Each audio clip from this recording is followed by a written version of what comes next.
Um, I, there's a film I saw, I think last year at some point, or within the last 18 months anyway. It was a film about how Tetris was brought to the West. Oh, cool. Yeah, that's good. And how Nintendo ended up, how it ended up playing the packing game for the Game Boy. You know, funny enough, you mentioned Tetris. You could actually get, I think it's a couple of games of the use on Xbox of Tetris.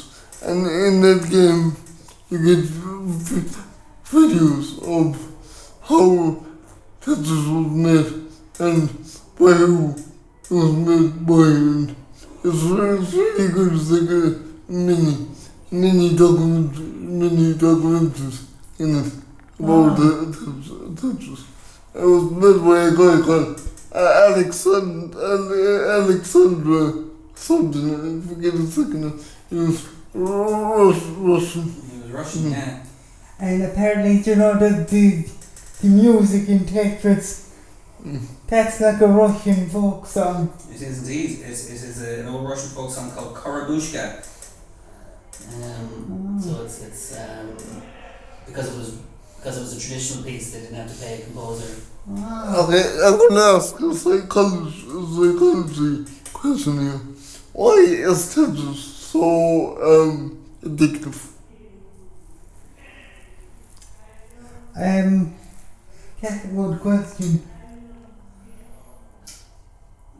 I suppose I don't really know. Can you speak to that, Jason? And Jason, you had some psychology training, so. Well, I don't know how psychological it is. I think it's just because it's so simple. Yeah. That's Yeah, but the addiction has to come somewhere. Like, I was on it for hours and hours and hours. I think it's the fact that, you know, if the game is playable, like for me, like I could map the buttons to X and just really cool. Well, let's do this. If I'm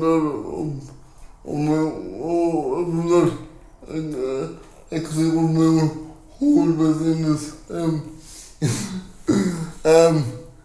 I managed to map I think it was the A and X button to the D-pad.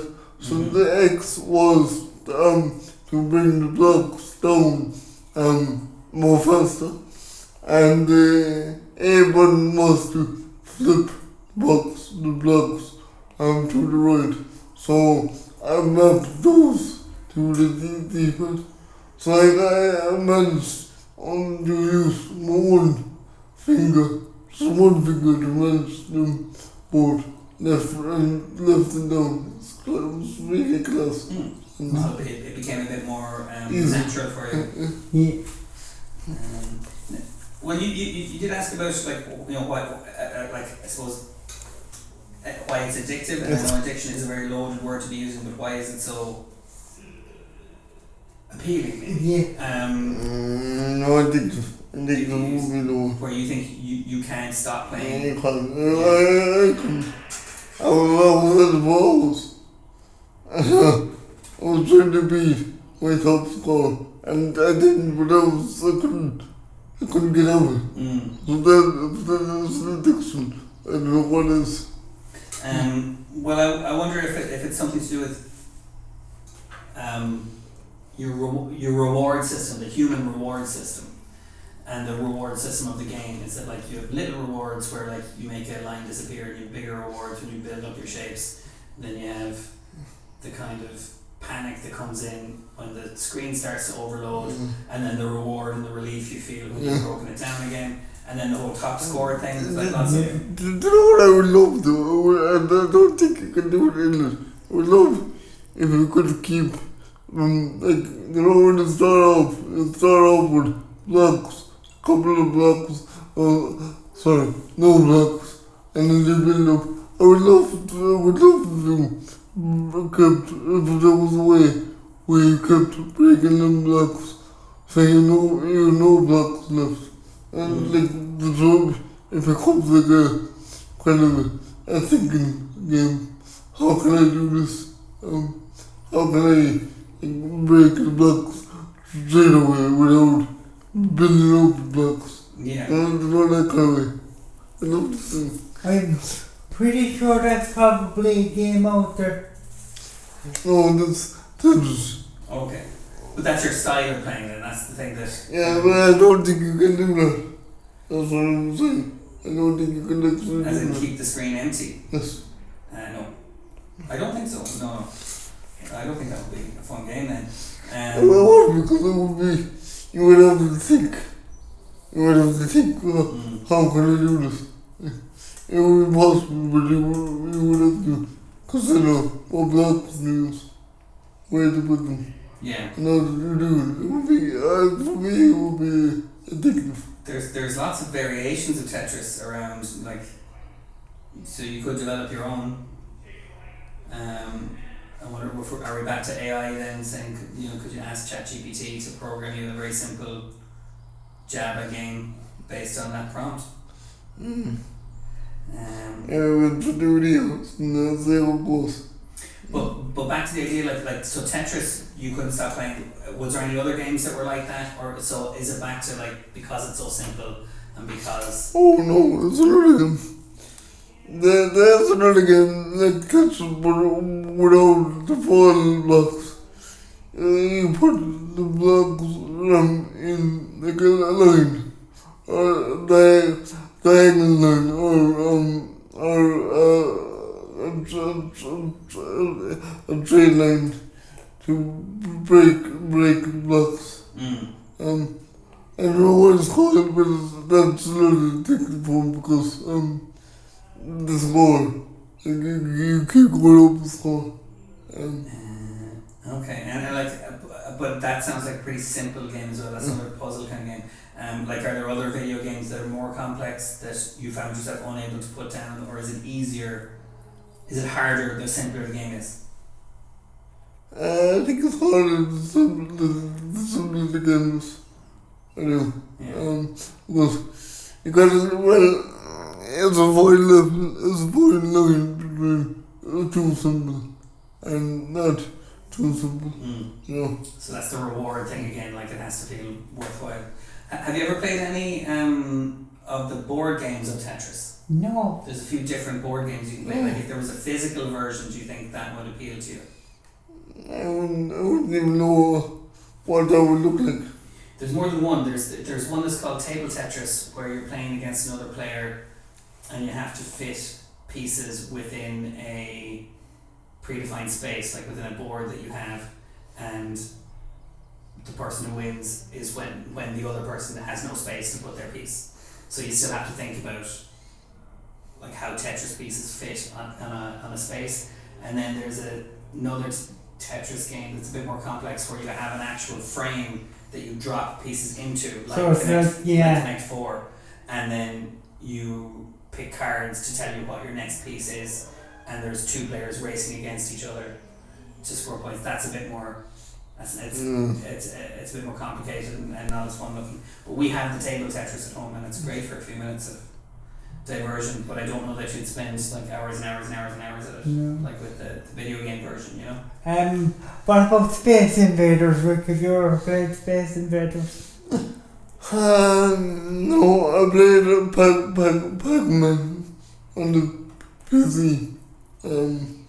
I would actually like to try those games on the Xbox, because again it seems like they would be more simpler on the controller, but not too simple, but just right.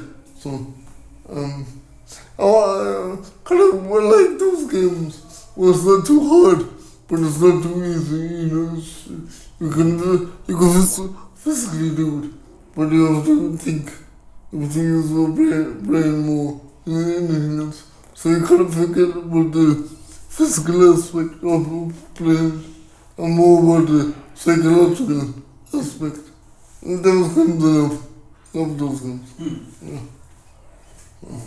Have you ever played Missile Command, Jason? Yeah, I found that game very difficult. Yeah.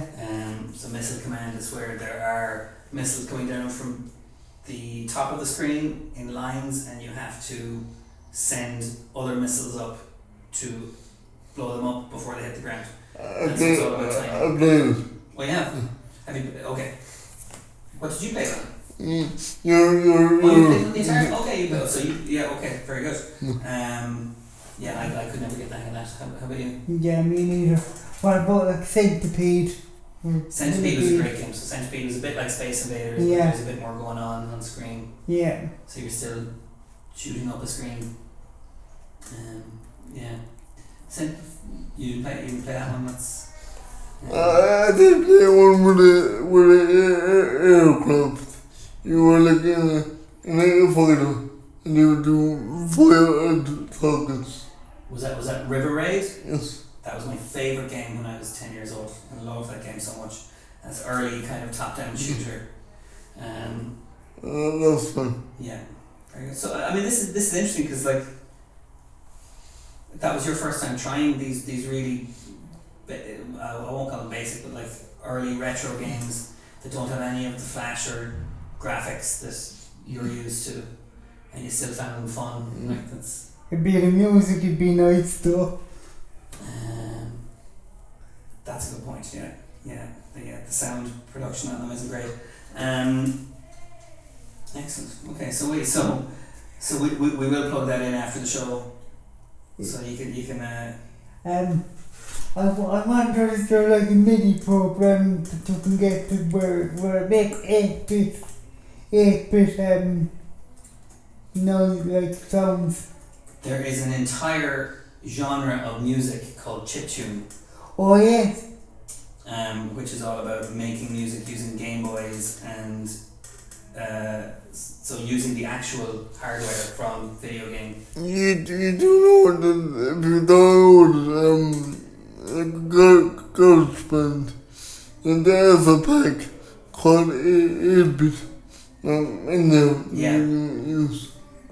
Yeah, and that's so there are a lot of 8-bit kind of emulated sounds on modern music software, but chiptune is very specifically about using the actual software of the time to make these tunes.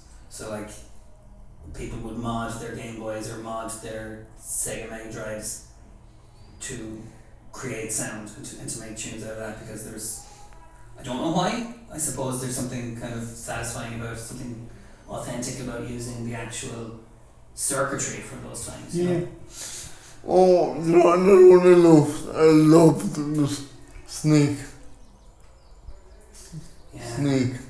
That's. I hate that Snake is considered an old game. I loved it. It was so simple, but yet so effective. You need to like your Snake would keep growing. It was like get harder and harder. It was grew. I loved it. Yeah, you play Snake, do you? Yes. Yeah. Pretty good at it too, to be honest. Do you have a favourite video game soundtrack, Jason? Or the music from a level, or? I'd have to say like the Legend of Zelda games. Yeah. Are very, very nostalgic for me. And yeah, that's the one that comes to mind straight away. Yeah,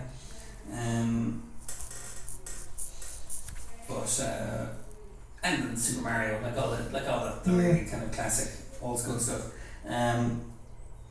Did you ever hear the story that Michael Jackson did music for Sonic the Hedgehog?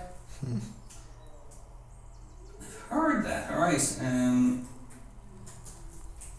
don't know if it's true though. This is the problem with Well, you can't make music now. No.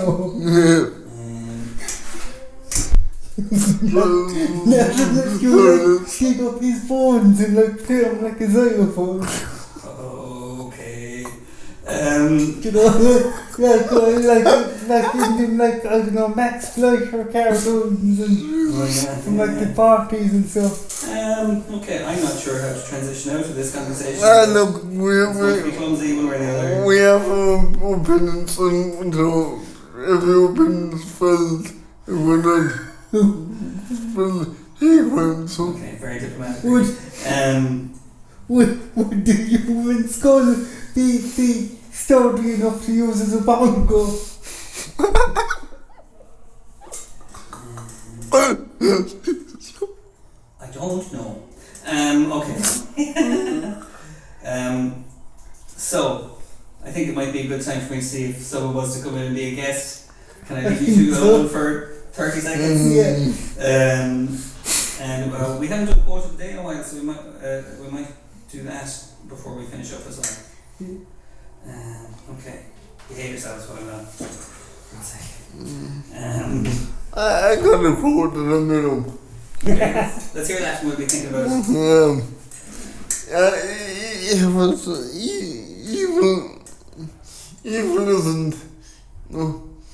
Evil isn't evil because of the act of it. It's what you do afterwards, and then besides was evil in it. Interesting. Let's let that percolate and we'll come back to it. Okay, let's see who we have. So if I was to just say, dig up Michael Jackson's voice and like use his skull as like a little drum, and his other ones is like a drumsticks, that wouldn't be considered evil. No, it's still good. It does like you won't know any difference. You could play they don't care about us. Yeah. God, Jesus. Look, if that was anyone decent, I wouldn't be talking like that, but it's Michael, that's reality. It's Michael Jackson, so really, anything goes. Anyway, moving away from Michael Jackson's bones and then any other news? And it was my birthday on Sunday. Really? Happy birthday. I didn't even know. Oh, what age are you, Chris? I'm 29 now. I am? Yeah. I thought you were 60. No, I just look it. I know, congratulations. Thank you. And did you do anything? No, I just got a cake. Oh. I would have went down to the pub, got absolutely leggings and more leggings. That to me is a good day. Oh. That's good though. Did you enjoy it? I did. Good. Okay. It's too sunny. Everyone's enjoying the sun. And you know what? I don't blame her. Really don't blame her. Really. So, am I going to see any surprises when I'm editing this show later on? No, well. Okay. Alright. We're making walk for Jason Leon. Indeed. Okay, and we have a happy birthday wish here. Oh yeah, it was my birthday on Sunday. I was 29. Were you? Yeah. Don't look so surprised. Okay, yeah. Yeah. Happy birthday, indeed. Thank you. He's really 60. Yeah. Well, it'd be very good to be 60 and look 29. That's not a bad thing at all. Okay. So. Sorry. I didn't want to yawn so much. So trying to hold it in. Actually, I got news. And this is a bit of news for you. So, you know what I've started doing, and it's actually really creative. I've started taking photographs, but turning them into sketches. Like, assuming kind of style. If you don't know what assuming is. Can you spell it? Okay. SUM /E.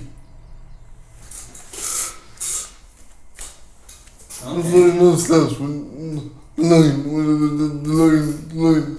Oh, okay. Yes. Okay.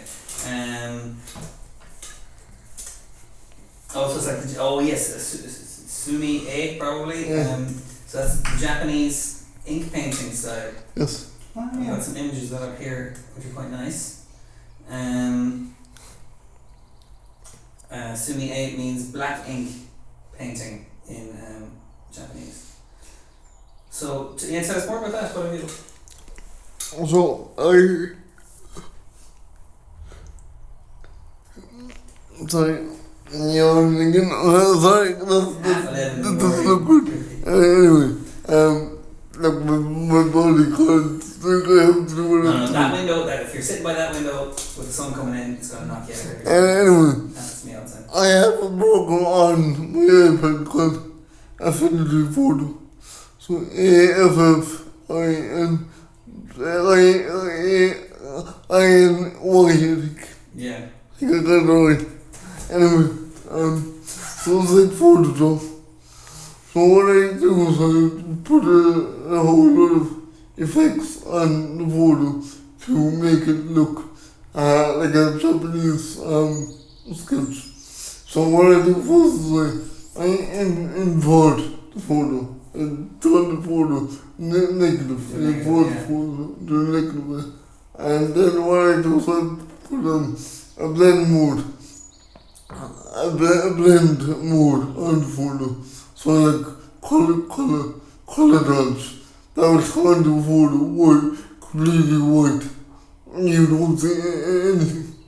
And what I do with that is I put a blur filter on it. Yeah. Custom blur. And that's why the pixels up a little bit, maybe 4.0 pixels. And that comes to, it draws the line, like line work. So you get like a sketch kind of effect. Then to top it all off, I go into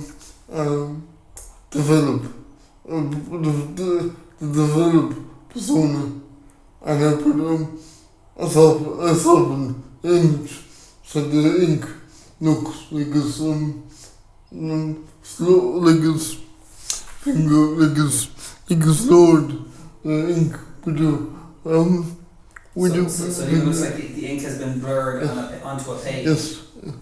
That's so it's not like so you're doing a lot of work here to kind of create that effect. Yes. You're not just hitting an AI thing and saying, convert this. No. I'm doing a lot of it. I'm doing a whole lot of stuff.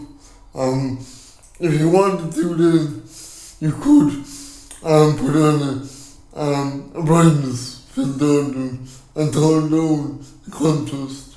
That will make the lines come through more. Actually, I left out a really important thing. I actually put a black and white filter on it first, but to remove all of the colour. So this is my question. Then would be what do you think are the skills you brought to that task? You know what I mean, in terms of transforming your first image into your second image. What do you mean?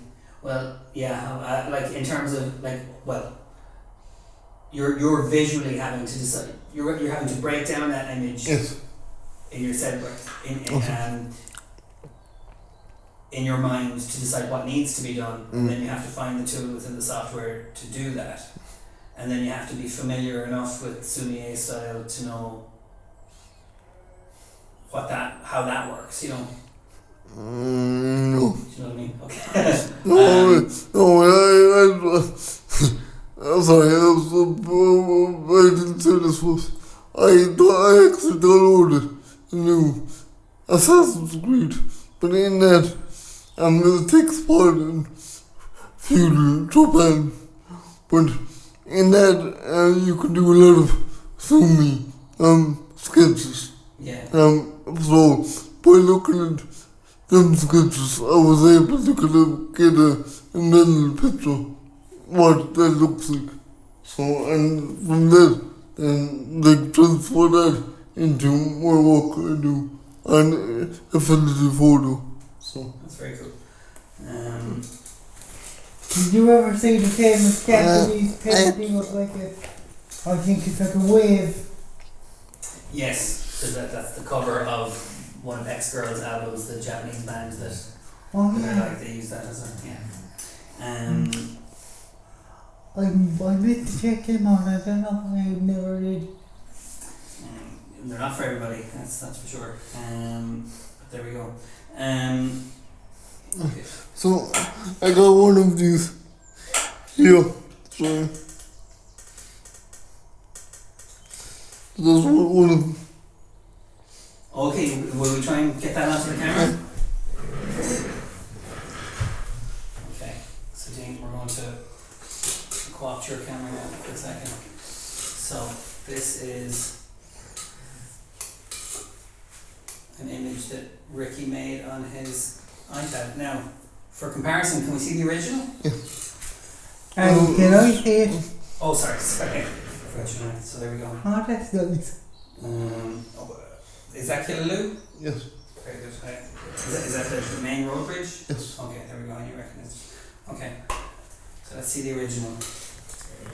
Now I have to go into my gallery because I don't have the original on here. Mixed everything down. And do you have any thoughts on No. this is the original? Okay. So there we go, Ian, that's the original. Oh, that's nice. So that's the original. So you can see how much work has gone into. Oh, I know it's shiny. Sorry. Editing that. Oh my god. This is my bad camera work again. So there we go. So, what do you think about like printing them or something like that? Like, do you think there are ways of? Oh yes, and another thing is you can't. This is another step. You don't have to do this, but it makes it look authentic. If you got a rice paper texture and you blend that texture into the whole image, so it looks like just texture drawn onto paper, gold style paper. Yeah, that's what I think would really complete that. Would be if you could actually have some way of inking that onto fabric, Yes, you know, you onto canvas or something. Yeah, that'd be very It cool. looks really good. I love doing it. It's something about it. It's like looking at it. It's like, it looks nice. It's, No. yeah, so that's what word would you? Yeah, I'm struggling for I'm struggling for a word as well, yes. Would we say something like artistically satisfying? Yes. Or like in terms of like this I the one thing I would say about myself and artistic expression is that I'm very bad at anything visual. I'm pretty good at the musical stuff, but visual art kind of is something I never managed to get any kind of competency with. So like in terms of landscapes, is there an idea that you're going for? Is there something that you're expressing? Are you just trying to capture a moment in time? Or is it just literally about the image and It's about the image. how you work with it? It's about the beauty of the image, or the angle of the image and the beauty, more than anything else. And so as far as doing it, I get a hold.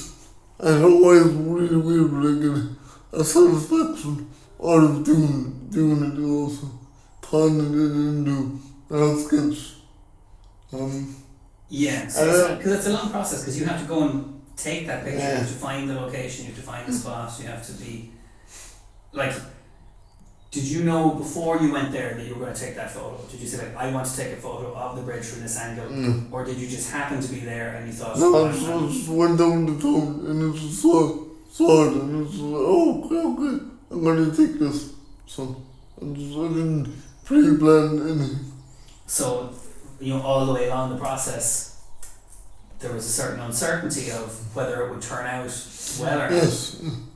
Yeah. And actually, that's a good point. The other point is, it depends on the highlights, the level of highlights and the level of shadows you have in the picture. If you have too much of a shadow, you get the outline but you don't get the details.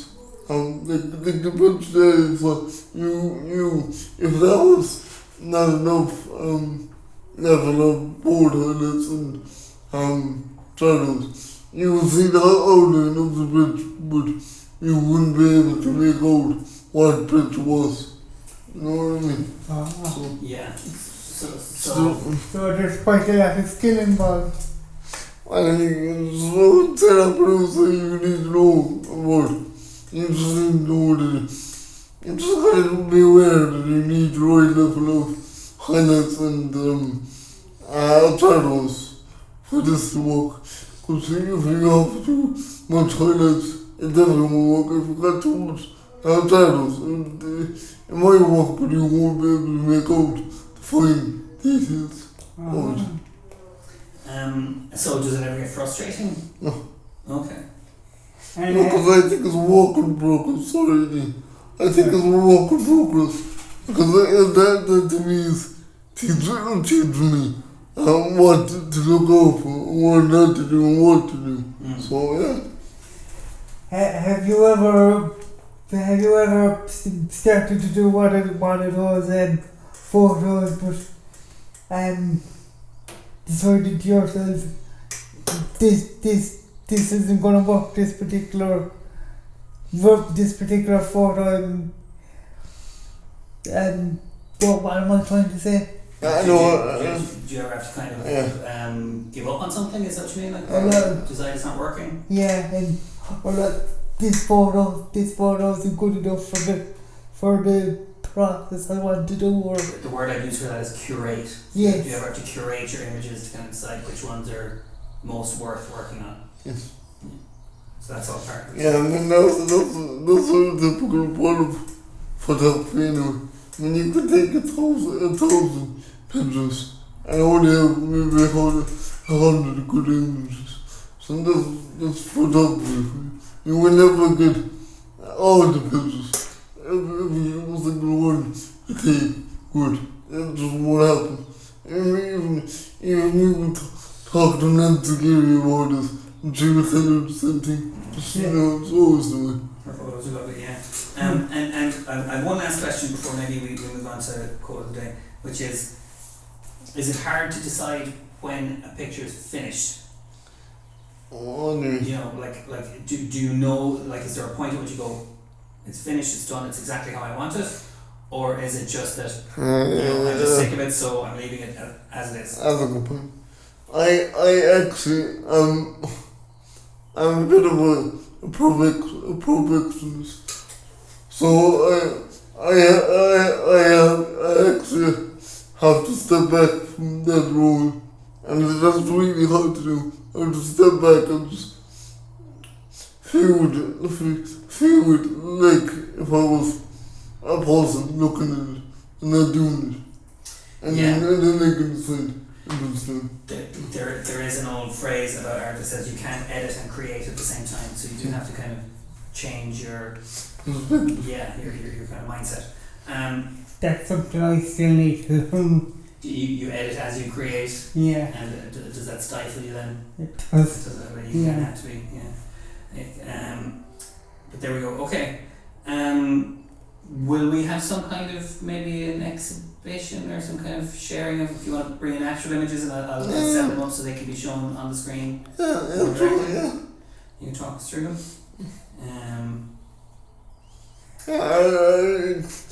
Even if you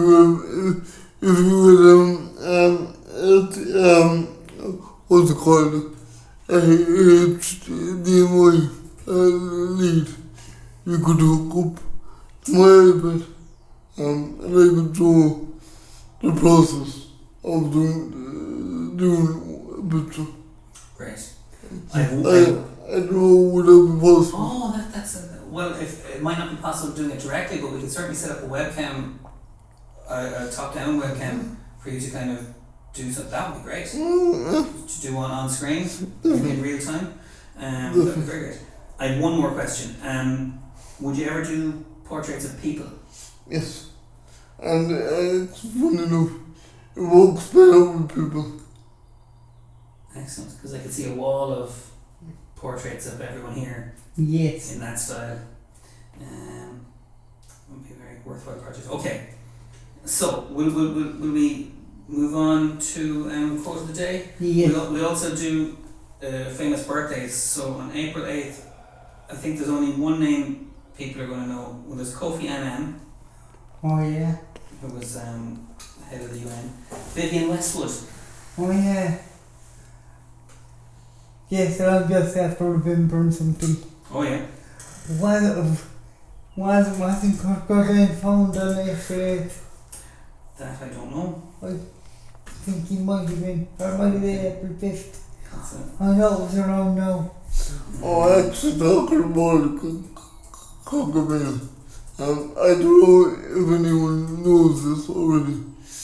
Do you remember a TV series called Buffy the Vampire Slayer? Yeah.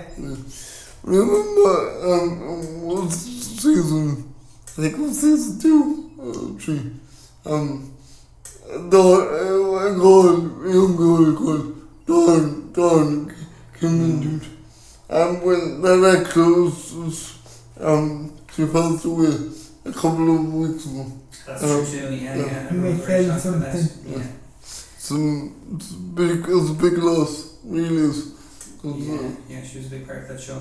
And they were just talking about making a new Buffy the Vampire Slayer with Jay Galbraith in when the old group again.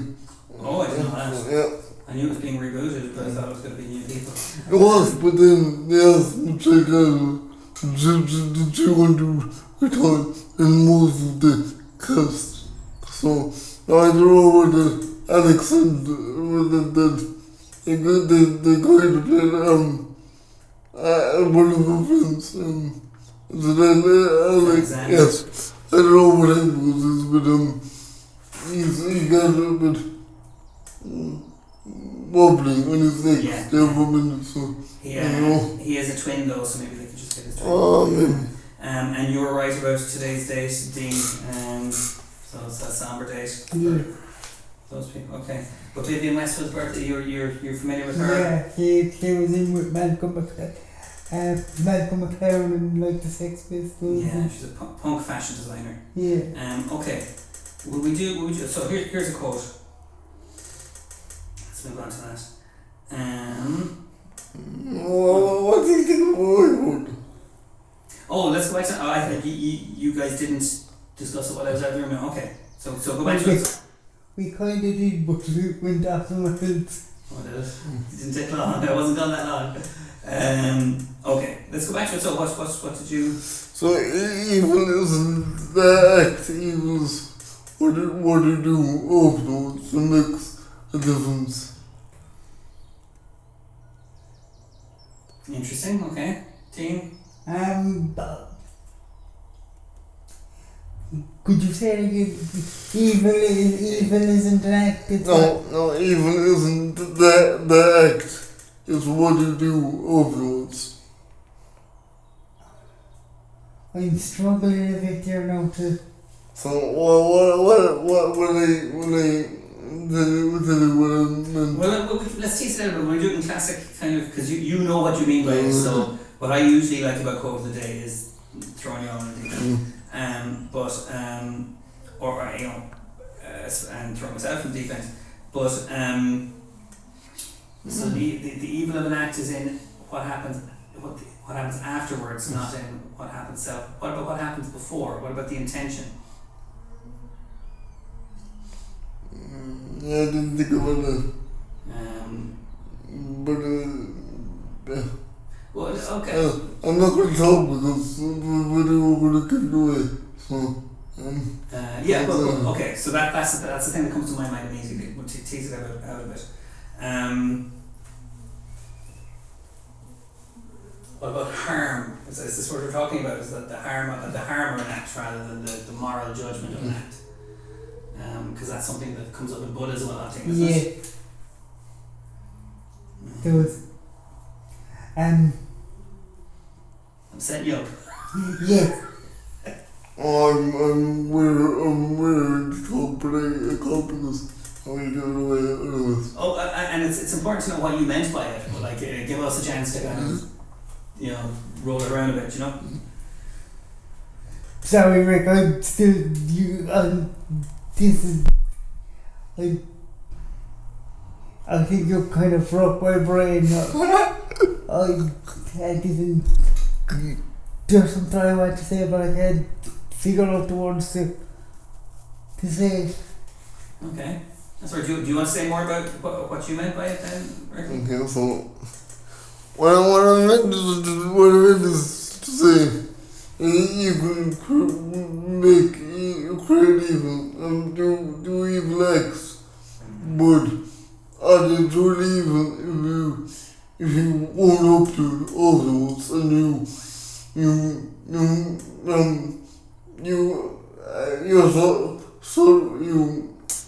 you are sympathetic and empathetic to all those. Are you truly evil if those come into the picture? Like if you say kill the person, but if you owned up to it afterwards and you said, look, I shouldn't have done it wrong, I can never take it back, I know what I've done wrong, and you actually win this cause to apologize to the family, deeply apologize to the family. I'm still evil, even though you know what you did wrong and you owned up to it, and you actually tried to put everything right. So you're talking about making amends. Is that what you're talking about? You're talking about trying to fix the thing. Way. So like if Jeffrey Dahmer or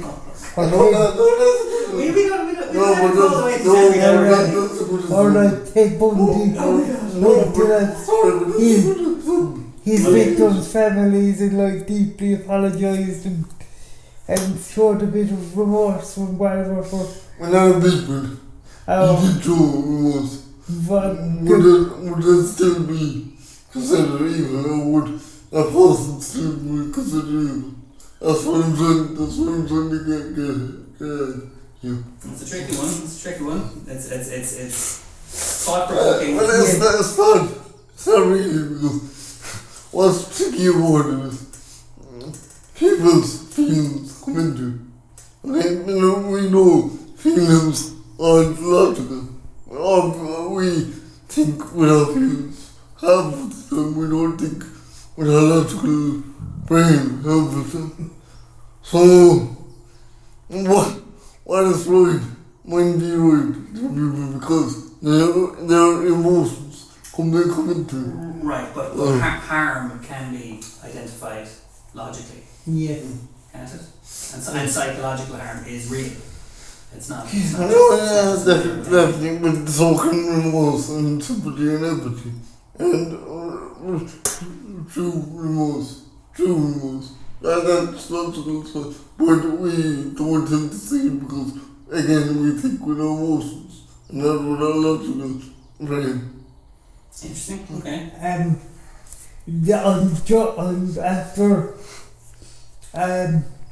You're after reminding me of a case we'll probably not have enough time to get into it now.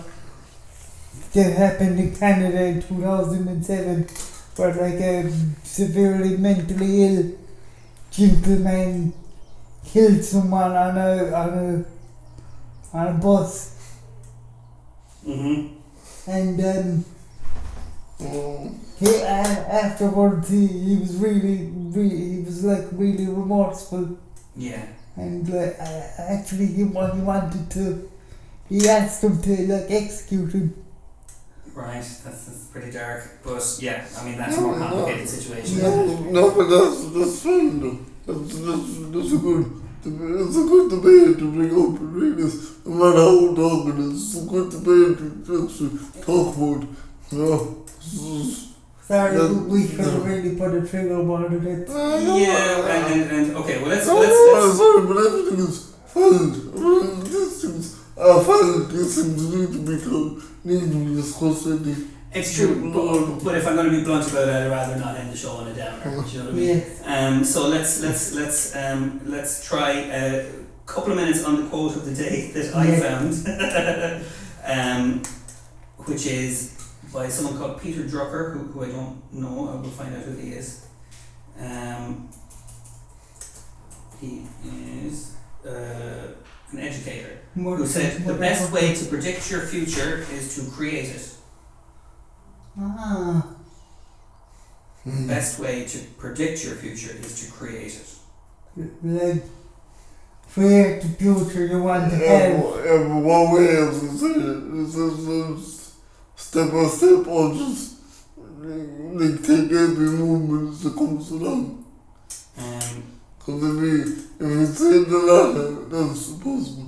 We can't think, we don't think like that. We don't think, I'm going to do this year, I'm going to do this next minute. We don't think like that. If we did, you would say. Interesting. So, what do you think, team?